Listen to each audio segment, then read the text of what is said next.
fun as the days go on forever. There's no place for time when you're young. Can't find the words, but we know how we feel. Could we stay longer here in the summer?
I'm running away from the past I left behind. I'm looking for answers, but I'm blinded by the light. I'm lost in the music, can I stay here for the night? I promise I'll be gone in the morning, out of sight and out of mind. Snowblind.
It's Mark, and it's time to start our live show. So tonight we're going to have a few different topics. First, we're actually going to talk about some stuff that people sent to me. And let me get rid of this welcome screen. Okay. So a couple of people sent me some things. One was Ron Cole, who sent me some pictures from a project. Let me see here. Actually, I'm going to show Thomas's first. Sorry, Ron. I think Thomas might be busy. So, okay. Okay, so Thomas says no hurry. All right, well, we'll still show his first anyway. So Thomas sent me a video of a Lego film that he created, and he says, "Hey Mark, think there'd be time in tonight's show for a 2.5-minute short I recently wrapped up. My town holds an annual K-12 student screenwriting competition here where local filmmakers pick scripts to actually produce. And this year I picked a third grader's totally bonkers script to shoot as a Lego animation." So it sounds kind of funny. I didn't watch it yet. I just loaded it up here. Let's see. And I'm going to expand this like so. Let's turn the volume up. And let's see. Okay, so it's called The Runaway Toilet. So let's see what this is about. Let's see.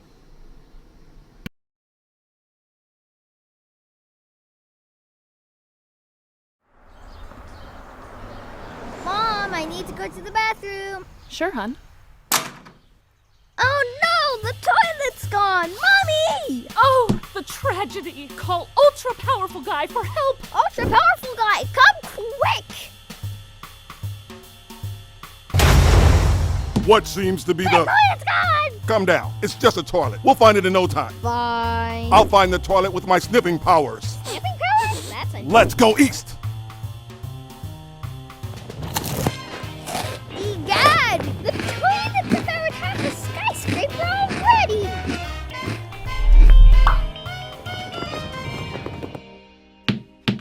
Now fly me back home so we can put the toilet back where it was. No. Let's track down the guy who put the on and off switch on it.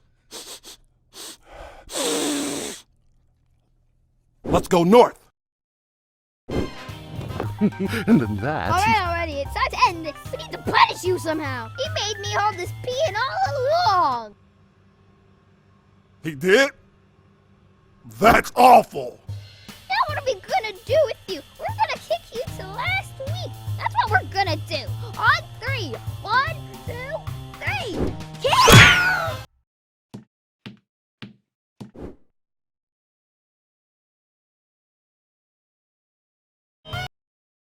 All right, that's pretty awesome, and I think that the quality of this was really great. Let's see here, put this back. Yeah, just the look of it and the yeah, it's just really great. That's awesome. So thank you, Thomas, for sending that in. Yeah, I mean, there's like motion blur in here. There's nice lighting. You guys notice there's a few oddities, like this mirror has some sort of white stuff smudged on it. I think that might be composited in, perhaps, or I'm not sure, but I guess he could not figure out, or didn't have time or something. I'm sure he could figure it out. He's pretty smart. How to put a reflection in there of the puppet or something, but just awesome. Let me see here. See if I can pause it on a. And I'm not sure how he was adding all this blur, but it looks really good. I mean, just I don't know. It's really funny. Yeah, you would kind of expect a kid to come up with a toilet eating the city, wouldn't you? I mean, it's so bizarre. And I like these movie posters. I was kind of wondering when I saw this if maybe he put those in later, which I'm guessing he probably did. I don't think these are like stickers or something. But yeah, that's really, really nice. So, let's see. Ron Cole says, I honestly think that was the best Lego animation I've ever seen. Oh, Thomas says, no actual reflections of a white wall. Ah, okay. And so Randy says, I missed most of the Lego thing, but it looked nice. Well, if you guys want to watch this later on, if you want to find it, what I'll probably do, I'll put this in the description below our video when I'm done.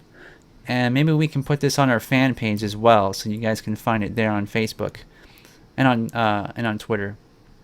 So the channel name is CU Film Society, and it's called the Runaway Toilet. So you can search that if you want to find it right now.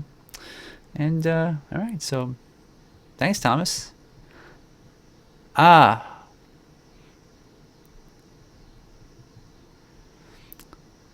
So he says that the posters are from a previous stop motion piece that he had done for the program. Okay.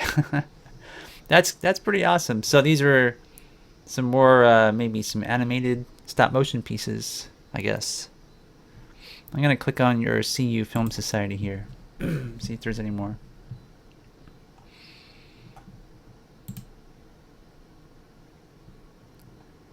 Let's see.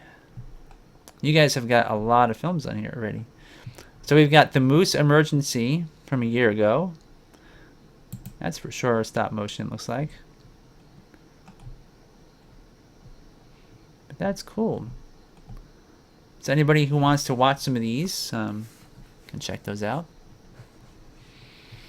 Okay. So now, let's see if I can expand this here. I like Gmail, but sometimes they don't let you turn stuff off. like this. Here, I don't want to make a call. All right, that's okay. So let's see. Cassandra and Ron Cole both emailed me. Ron emailed me first, and she says, "Hello, I'm Cassandra, and her last name is Chowdhury, I think. The animator of Saguaro, the cactus stop-motion film that Ron made the puppet for. And Damon Stee, the director, is CC'd. Ron said you would be willing to mention our film on your podcast today. That would be great." And so she gave me a link to the podcast, or contest, sorry. Did I say podcast? Contest, and she says, "We are the only animated film submitted.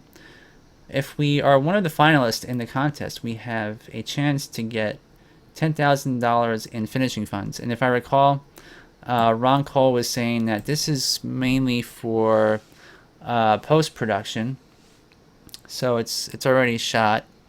And she says the voting ends in 32 hours, so any listeners would need to vote soon. A little about us: the short Saguaro. It is a stop-motion animated short film about a lonely cactus who befriends a tumbleweed and searches for love. So it says Ron designed the cactus, which has interchangeable eyes and mouths, which allow him to be incredibly expressive. The film is a passion project that we have been working on for almost a year.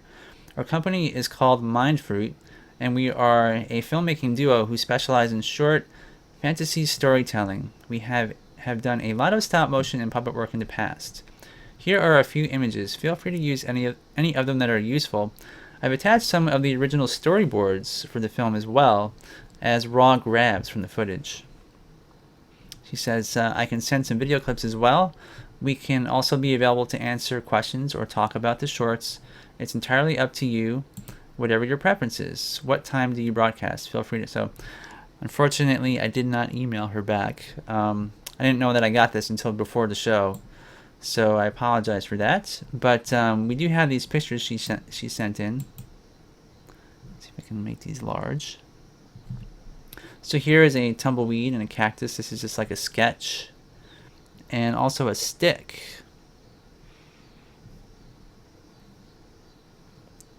So let's see what else there is. It's a close-up of the cactus. Another sketch. I'm not really sure if they used like Photoshop or... And here's the set. And there's a stick right there. It looks pretty much like that stick. I'm not sure if there's some animation going on with these sticks here. And the sky is... The clouds are really nice there.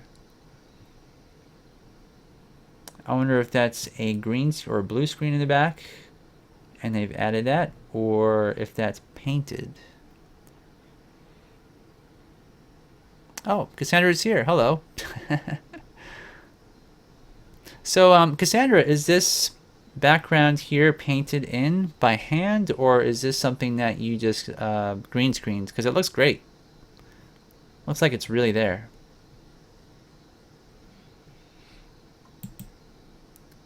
Here's a close-up. Again, you can see this looks really neat. Now the background and everything all looks,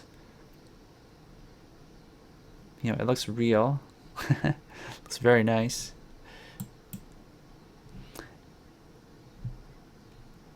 And here is, you can see him, he moves, so he's kind of joyful, maybe expressing with his arms. He's got these little mouths as well, and I've got some pictures that Ron sent. We're going to look at how this was actually done here. And Cassandra says it's a printed vinyl backdrop. Oh, that's cool. So it's actually there. That's neat. And actually that probably helps save time trying to get all this. If that were like a blue screen back there, that would be kind of difficult to get everything to look proper. And I mean, like when I say it looks real before, it's the amount of blurring and everything in the background is it all works really well. And sometimes when you do you know, chroma keying, it's kind of hard to get everything to match up like that. So let's see here now. So Ron has some pictures. Where is it? There we go. So here's the cactus. You can see it's very detailed. It's got some little teeth in there as well. That's really neat. Look at this.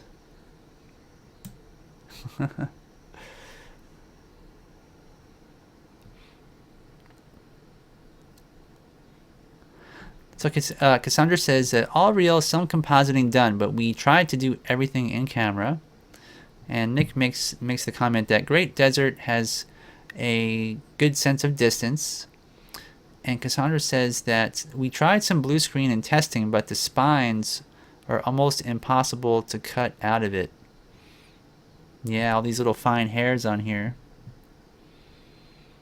And Ron, I know you already told me how you did those little spines, but was it real human hair, I think you said, that was actually stuck in there? And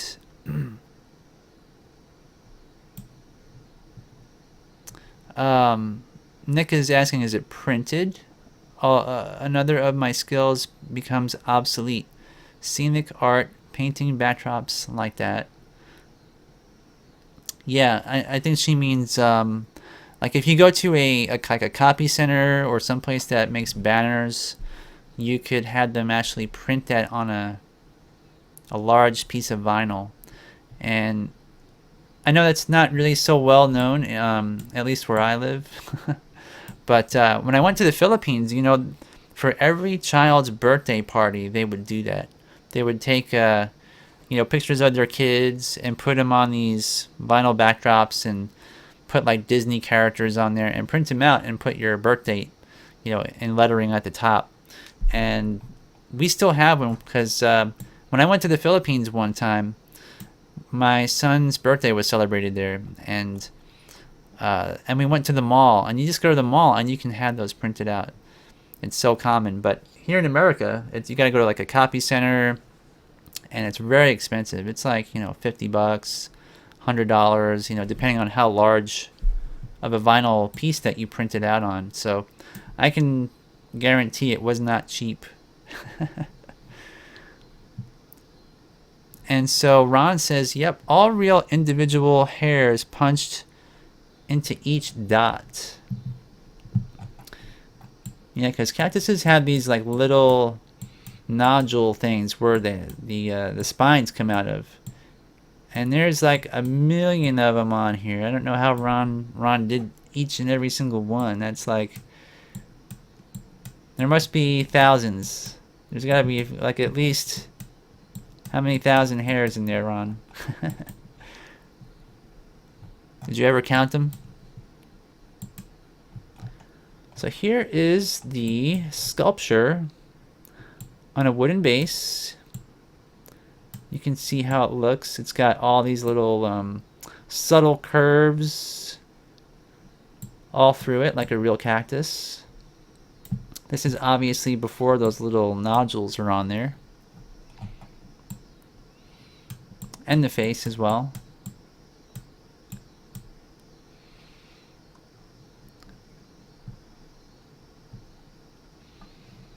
So Ron says you gotta buy scenic paints by the gallon. And Cassandra says, which material, or Gabriel is asking, Cassandra, which materials do you use for the sand? Did you glue it or something? I don't know much about set construction. That's a good question.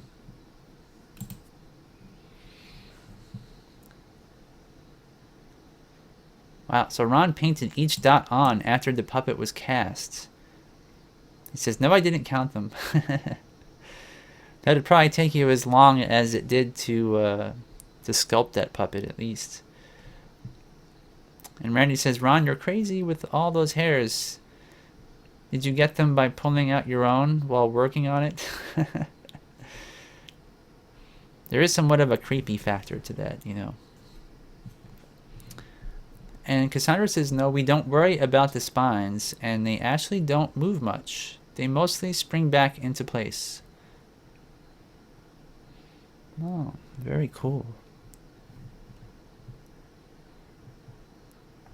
And Ron says, my wife is a hairdresser, and we have a salon in our home. Those hairs were from one of her clients. Are you going to tell him? You're going to be like, hey, guess what? We used your hairs for an interesting project. We made a cactus. They'd probably think you were pranking him or something.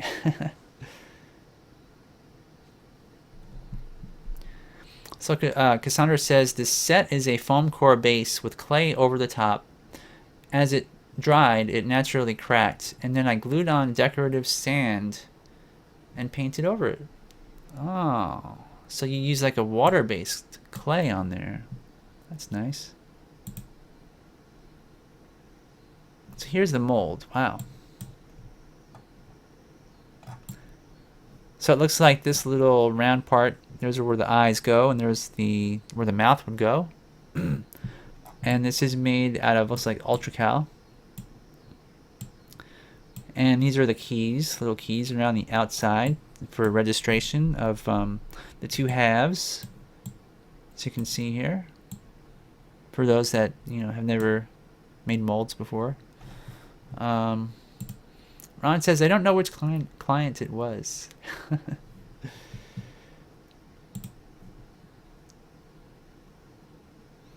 So here's a description that Ron created. It says that these areas are wide, hard, and flat. They are a good place to grab the puppet for twisting and bending. Now it looks like he used aluminum wire. He's got 16th inch gauge, it looks like, and maybe 1/8 inch gauge.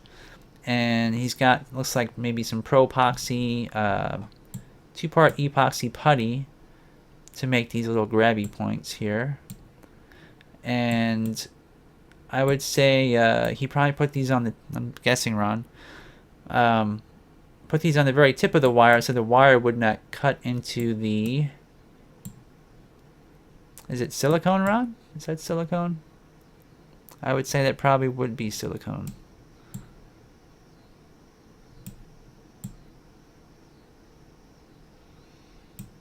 Very cool. All right. So now, Nick is saying a lot of keys. There are.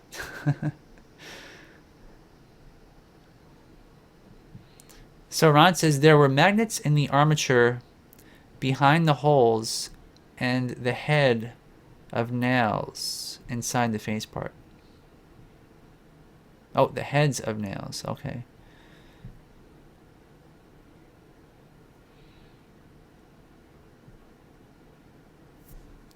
Huh, okay, so, yeah, Ron is saying, I go crazy with the keys. It's overkill. Very interesting. So, magnets. So, here's what the mold looked like when he had the second half being added. And here you can see where the eyes and the mouth fit in as well.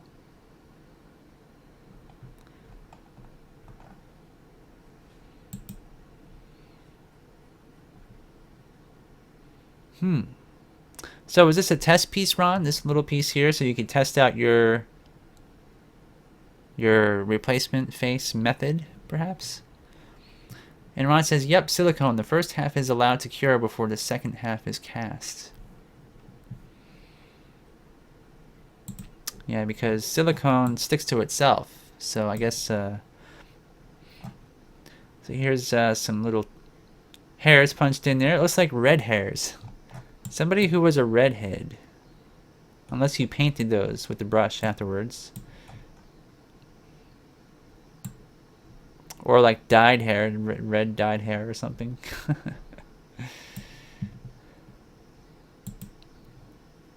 And so here's the cactus. And you can see how the mouth works here as well. And the eyes. Now, did you guys perhaps like digitally smooth out or blend in where this mouth goes to the rest of it, or is it that perfect? Because it looks pretty seamless. Like I can't see any seam lines there.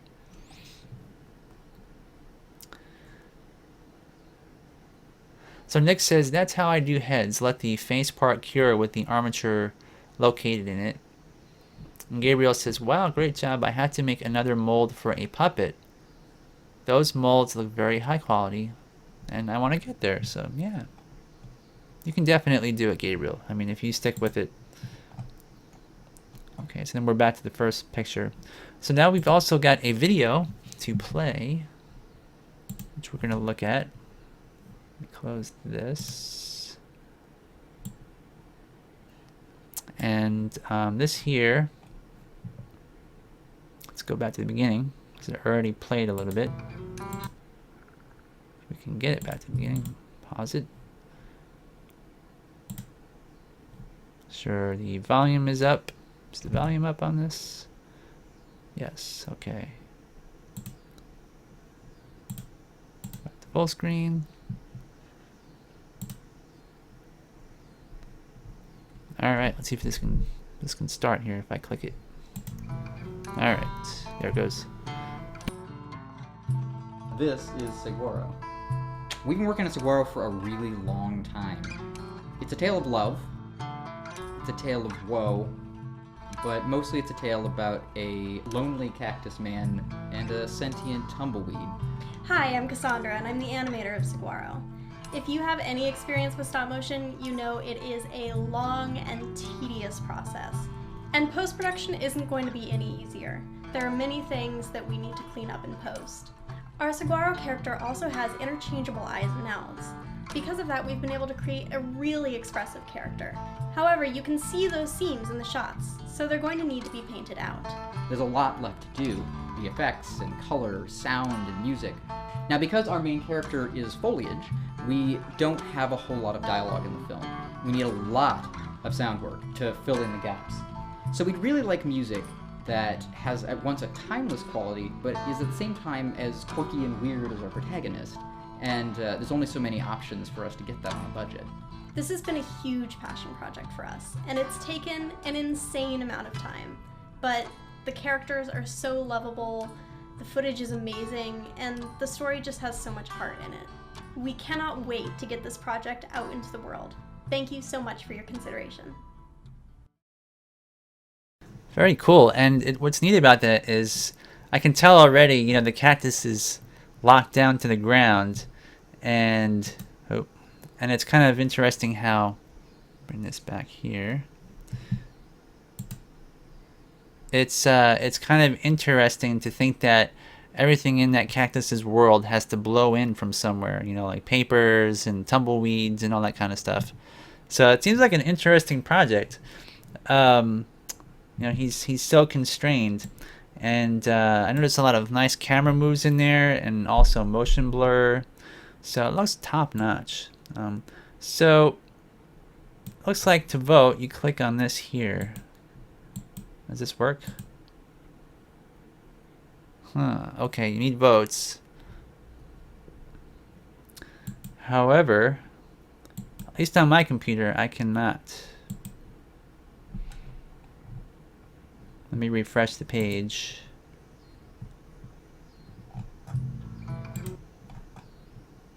Well, this might be something I'll have to open up in Chrome to vote for.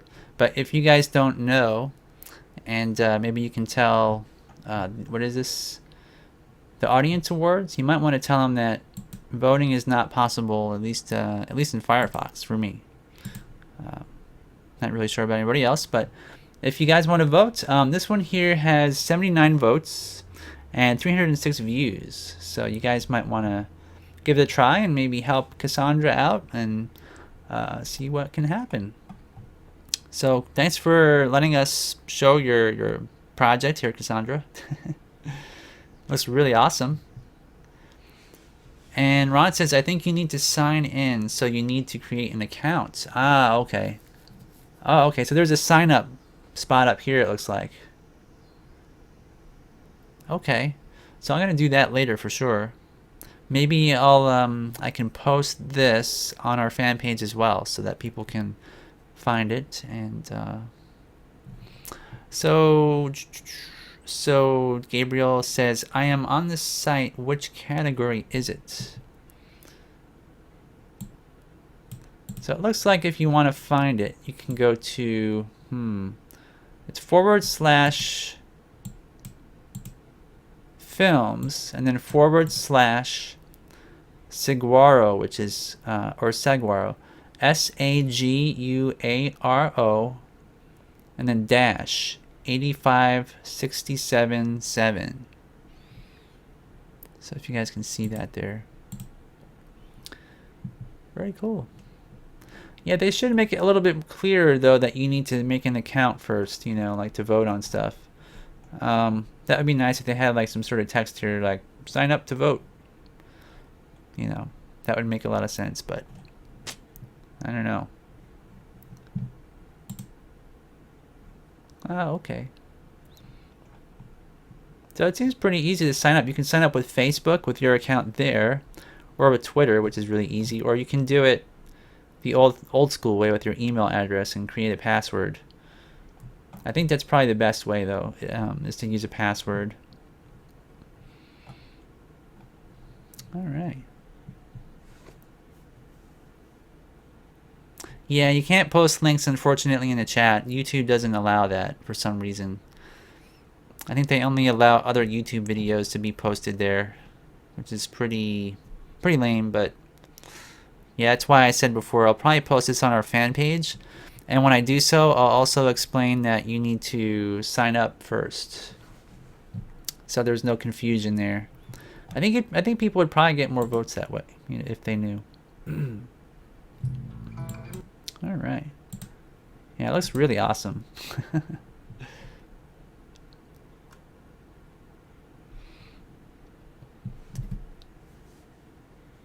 And Cassandra says it's in the real pitch post-production category as well.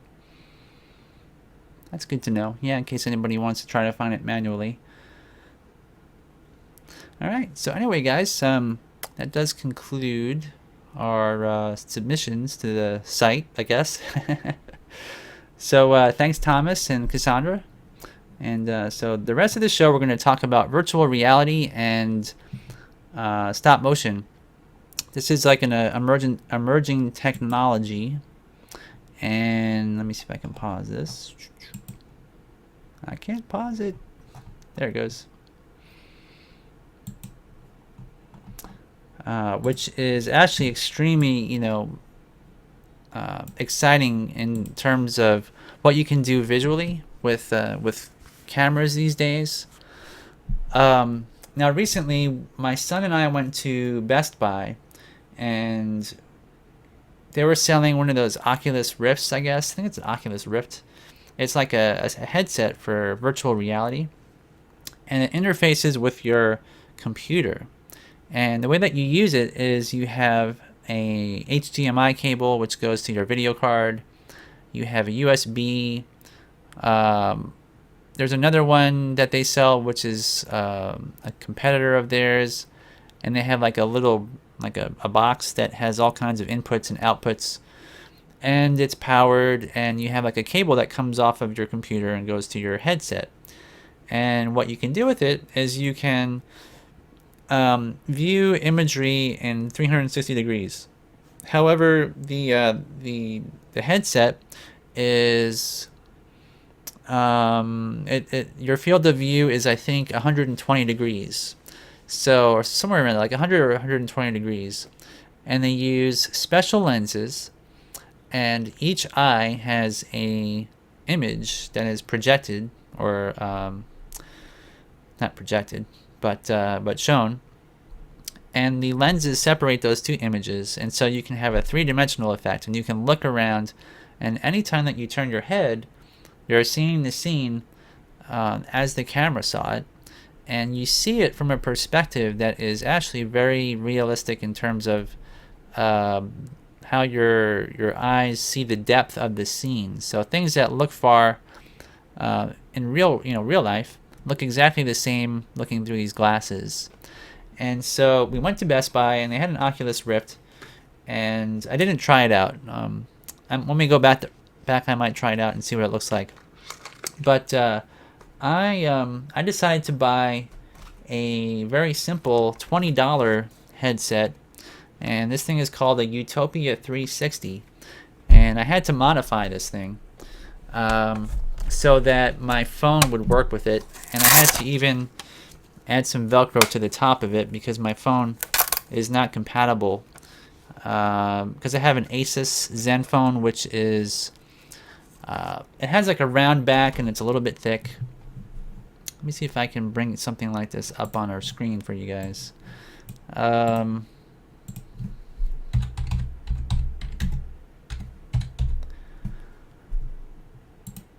there's two versions that I found. Let's see. Realtek. Images. Where is it? Here we go.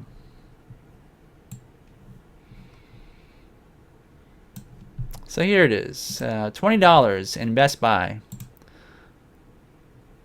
And it has also a Bluetooth device, which you put a couple of AA batteries in. And the way it works is you put your phone in the front, and your phone acts as the image generator for virtual reality. And so I tried it out with YouTube, because YouTube has a 360 channel. So they have all their videos in 360, which I can also bring that up and do that real quick.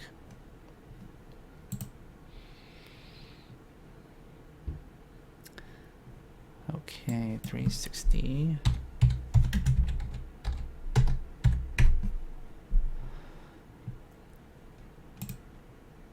Okay. Nope. Where are we here? There we go. And so here it is. If you just search for 360 VR, YouTube will show you the option to bring up all of their videos, which are in virtual reality. And so some of these are probably really cool. Here's one of like a, looks like Unreal 4 engine, one of their video games. I'm just going to fast forward really quickly to this part and pause it.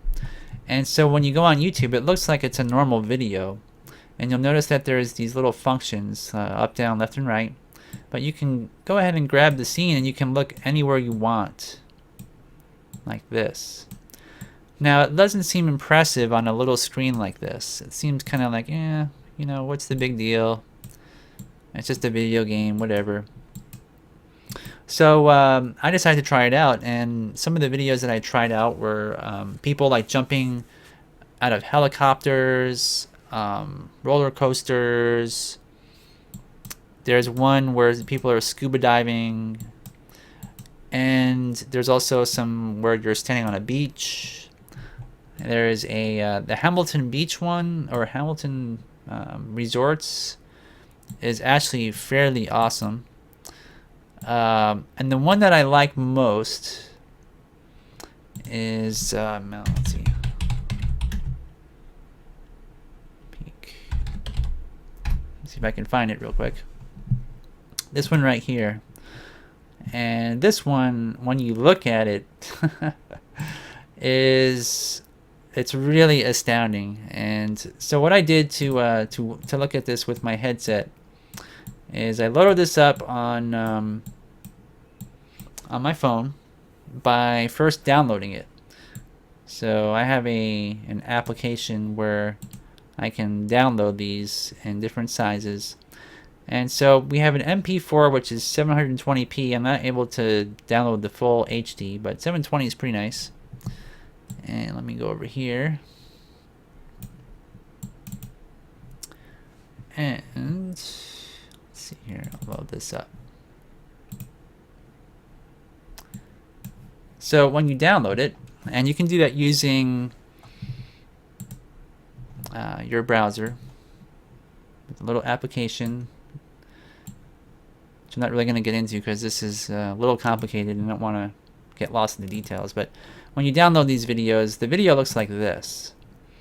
Okay, so this is what the camera actually captures. And it's in 360 degrees, so the right part and the left part can be wrapped around. And wherever you look with your headset corresponds to one point, a very narrow area in this field of view. So how would you do this for stop motion is the question. And I know that last week when we had Anthony Scott on here and Alex, we kind of brought this up and we were talking about how Phil Tippett is kind of trying to work with this and figure out how to make it work with stop motion. And of course, being such a new technology, the question is, well, how? How do you do that?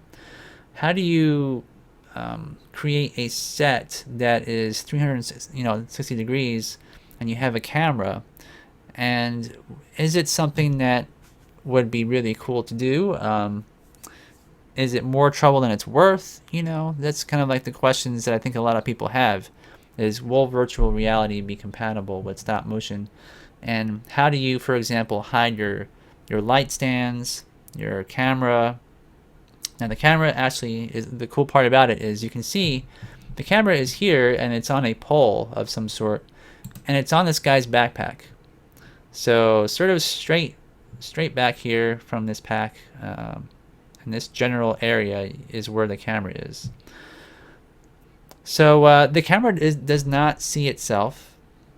The way that they're designed is so that the lens is extremely wide, and they somewhat overlap, I believe, on the edges, and then it cuts out the camera itself. So the camera appears to be invisible. So that's actually not a problem.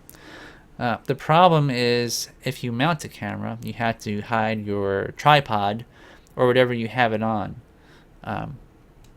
So I don't know really what this guy has it on. It's probably some sort of a pole, and I don't see the pole anywhere, which is kind of interesting. In a lot of videos I notice also that, and I'll show you one more. I have a folder of 360 videos, and I found this one.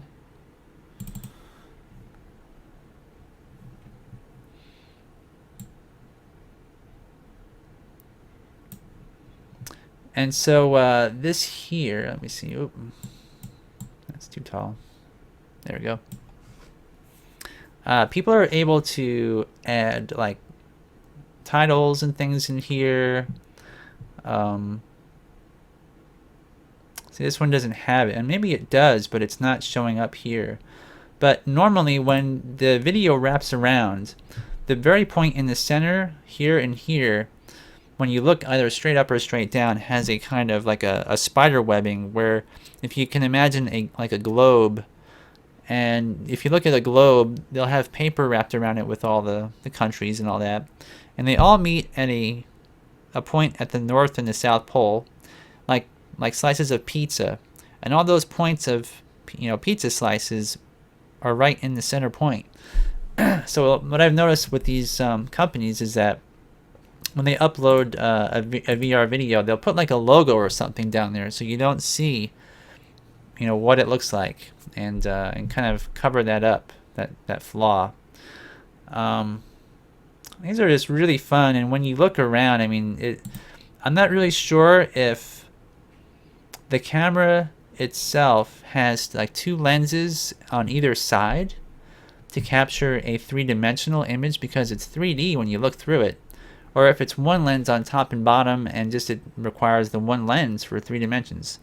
I'm really confused as to how that works still. But it looks awesome when you see it through your goggles. Really, truly awesome. So let's see. What are you guys talking about here? And Janet says, I hate in headset VR that people with disabled can't use. Yeah, that's one thing. You have to actually turn your head, but there's also ways to do it without turning your head. I believe it's some of the applications out there. I believe you can use a gamepad or controller that hooks up with your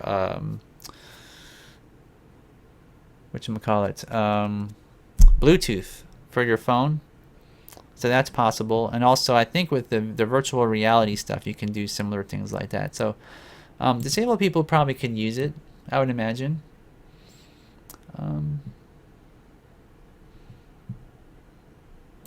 Yeah, so here's another video we could just briefly watch. And I think I also mentioned last time on the show that there are people that have done this with animation, but it's been computer animation. Computer animation lends itself to this sort of thing because you can animate a scene in 3D, and of course things like lights and C-stands and anything like that, you don't have to worry about those things. Those things are invisible in CG land. But with stop motion, they all have to be handled in some way. And there is one way that I was thinking it could be done, actually. So Ron says, I was looking at these because I finally have one of those newfangled cell phone-y things. Yeah, it's $20. $20, and like I said, I had to take mine and modify it with some Velcro, because there's just a small magnet that keeps it closed, and I feel that's kind of flimsy, and my phone did not quite fit, and I had to sort of hot glue in a platform, and I put in some foam in the back of mine, which is to keep the back from scratching. And other than that, though, the lens quality for $20, as far as I can tell, it works. It looks pretty good. My phone, when I move my head around, it works flawlessly. Okay. I'm still doing my last show, little boy. Well, I just wanted to just check you out. Okay. So it works really well, and like for $20, it's really not a lot of money, right? Well, yeah. And Jason says, or Ron says, 3D in stop motion is hard enough. Trying to composite it in with a 360 view would be mind-numbing and costly for every shot. Yeah, it could be. Well, I'm going to show you something. This is what it looks like on your head. Okay. And so Jason says you could do stop motion outside on a sunny day with a big rock to hide behind for each shot. Yeah, I was thinking there could be ways of making even filming half of it, not like 180 degrees in front of you, and then replacing the back or sliding things around as a possibility, as well as creating some sort of shots where you have like an arena type of a setup where all your backgrounds surround the camera and they rise up to a certain point, so you can't see in a downward way. So essentially you're only doing a 180 shot, and then you could use software to paint out any sort of light poles or C-stands or gobos or whatever.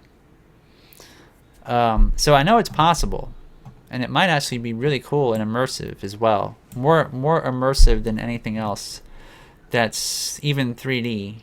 Like I know Ron Cole is saying 3D is enough. Rowan. I saw a comment that said, "I love you, Mark." What? Yeah, I saw one. Oh, okay. Cool. Well, I love them too. They're awesome. All right, so you need to leave, little boy, okay? And then you got to go to sleep after this, all right? So Nick says, so much of the art of filmmaking is framing the image, deciding what the viewer will be looking at any given time. This is more like being a tour operator than a storyteller. Well, the thing about this is that the immersiveness that you get from these 3D goggles, when you actually put it on, it's not like being in an IMAX movie where you see it in 3D. I don't know, I'm sure you've probably been to one of those 3D films where it's immersive as it is, but to have the option of looking around, it does change storytelling completely. And I was thinking, if there's ever a story that you tell in virtual reality,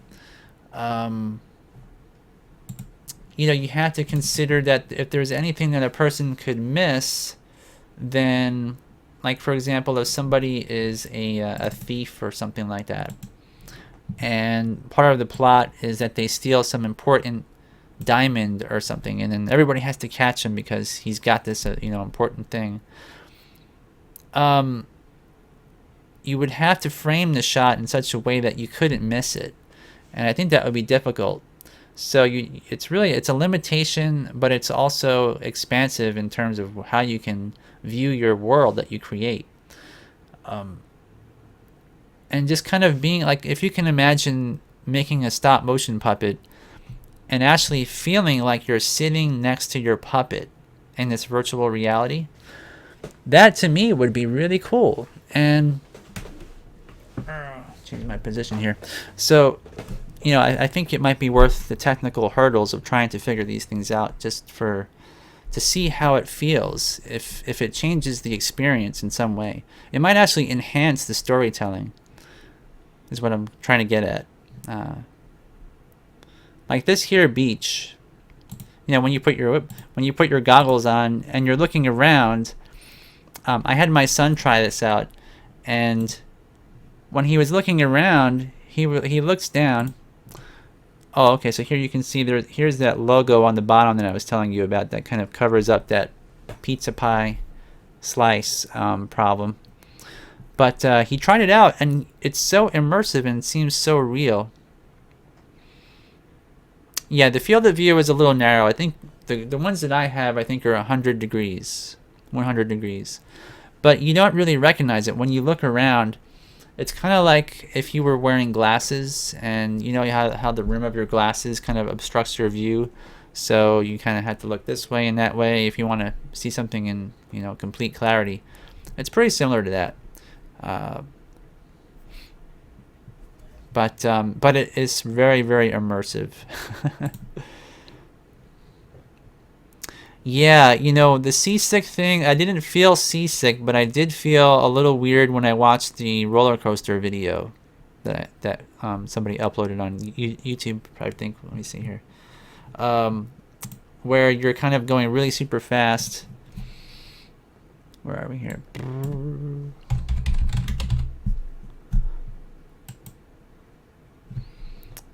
This one here. This one is a bit scary. You can see here's the people, and again you can see their camera mount if you look straight down, which has got some kind of suction cups and even tape. I'm not really sure how secure that would be with tape, right? But this one here was a little bit scary, you know. Well, at least about 10% scary. I can't really say it was scary, but because you know it's fake, but you can really sort of feel the motion as you go along. And yeah, you had to try to understand what I'm saying, I guess.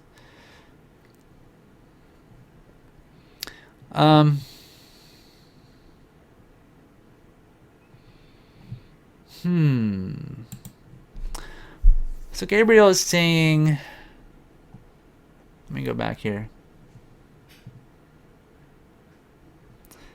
Yeah, I mean, you might feel seasick. I don't really know. I think it depends on the person.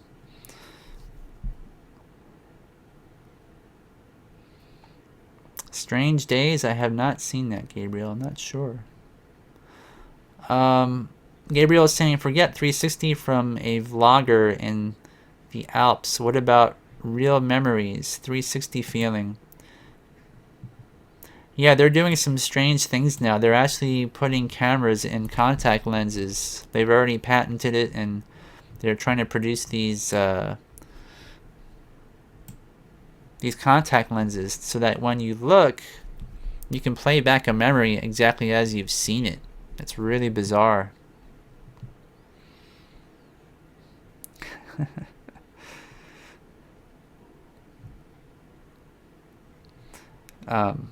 Okay, I don't know much about that movie, guys, so. Ron says, I don't want my death recorded in VR 3D. Ooh, that would be creepy, wouldn't it? But yeah, I mean, it's really crazy. I don't know if there's any sort of VR, let's see, stop motion. Let's look up VR 360 VR stop motion on YouTube just to see what we can find here. Oh, VR 360 Lego Ghostbusters Simpsons stop motion animation. So somebody has done it. Whoa. And it appears to be real Legos too. Look at this. I'm gonna have to try this one out. I'm gonna download it. Let's examine it here. So, looks like there is a line down the center, slightly visible. There is a top piece, and I wonder if he removed this to get his hands in there to do the animation. What? Can I get a cup of coffee without doing a monkey dance for you freaks? Leave me alone. Always nice to see him. Is that interesting or what? Favorite customer, please feel free to paw through my play dudes and tell me to go back to. So I can look left.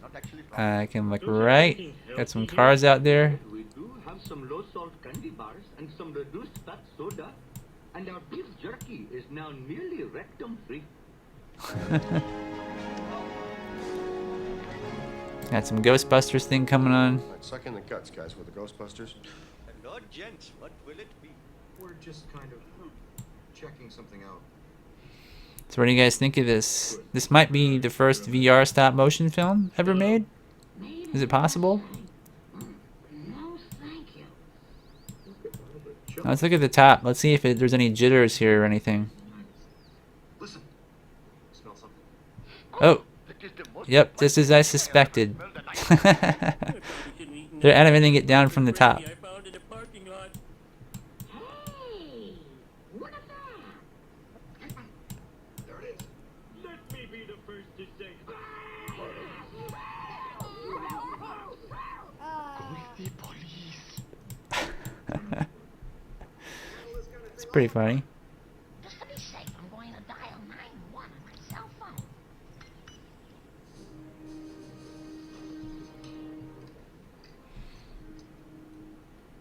So, Nick is saying, look up, see if the lights are up there. Yeah.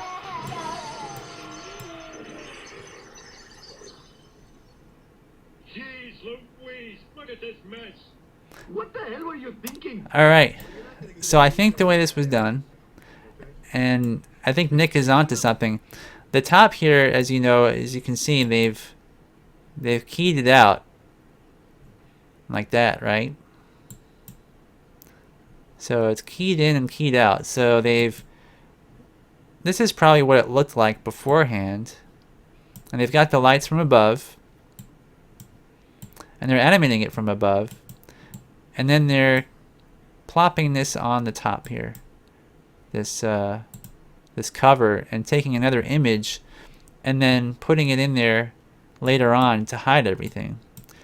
So that's kind of how that works. And it seems fairly seamless too, doesn't it?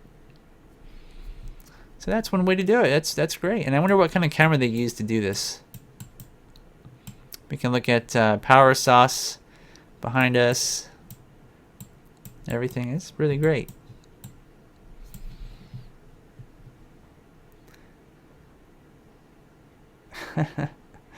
So Gabriel says, told you, a cage with puppets inside. Alright, see you, Gabriel. So Gabriel says, we cracked how to make a 360 stop motion. Seems that way. We'll have to figure out what kind of camera they use, because it seems like it's got to be really small to fit in with all these Lego characters. It must be really, really tiny. So now who made this here? This was made by 360 Stop Motion is what it's called. And it's called VR 360 Lego Ghostbusters Simpsons Stop Motion Animation. And I'm going to subscribe. And see if there's any sort of information about how it was done. For behind the scenes photos, follow us on Flickr. Let's go here. And not found. Alright. That's too bad. On Facebook. Let's see.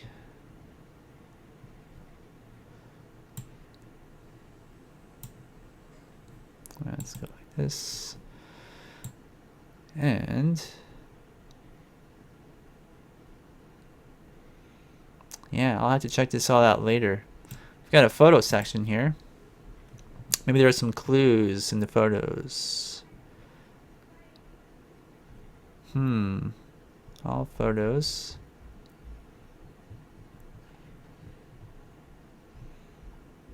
I don't see anything here showing their setup. Maybe here. No, this is Twin Suns, I guess.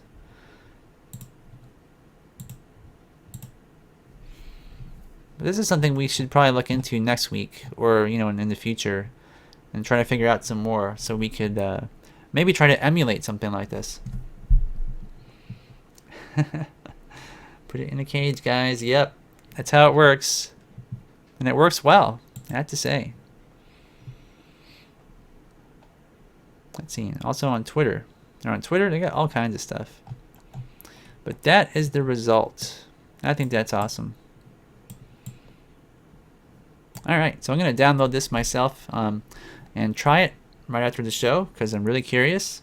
And Janet says, have you seen the movie 360 Hard Henry? No? I have not. What is that about?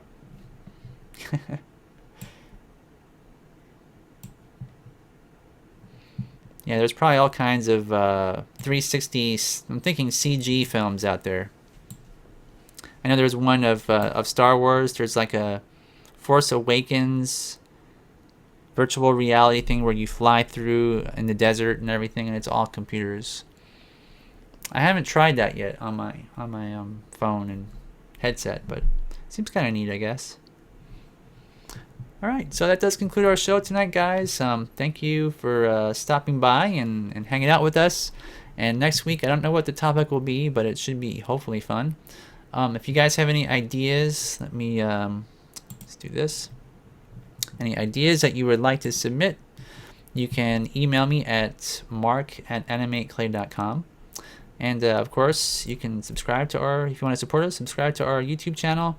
And you can find us on Twitter at AnimateClay, and on Facebook it's at AnimateClayFan. And our intro music was provided by Monstercat. Alright, see you guys all next week. Bye bye.